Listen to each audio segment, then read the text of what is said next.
35 বছর বয়সের এক মেল পেশেন্টের পেটের ওপরের দিকে মাঝখানে, যেটাকে এপিগ্যাস্ট্রিয়াম বলা হয়, সেই এপিগ্যাস্ট্রিয়ামে অ্যাকিউট পেন হয়, তীব্র ব্যথা হয়। So acute epigastric pain. History নিয়ে জানা যায় যে আগের দিন বন্ধুদের সাথে পার্টিতে অনেক বেশি মদ খেয়েছিলেন উনি। তার জন্য এখন স্ক্যান করে দেখা যায়, this is the CT scan image. CT স্ক্যানে আমরা দেখতে পাচ্ছি যে দিস ইজ প্যাঙ্ক্রিয়াস। এই প্যাঙ্ক্রিয়াসটা সিভিয়ারলি ইনফ্লেমড, বড় হয়ে গেছে, ফুলে গেছে এবং জ্বলন হচ্ছে, এবং প্যাঙ্ক্রিয়াসের আশেপাশে হালকা জল জমে গেছে, যেটাকে বলা হয় অ্যাকিউট প্যাঙ্ক্রিয়েটাইটিস।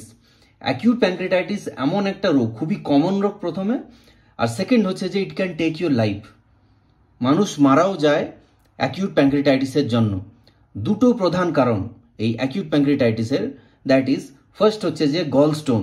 গল ব্লাডারে যদি স্টোন আছে, সেই স্টোন সেকেন্ডারিলি ইনফ্লামেশন করাতে পারে প্যাঙ্ক্রিয়াসের এবং প্যাঙ্ক্রিয়েটাইটিস করাবে।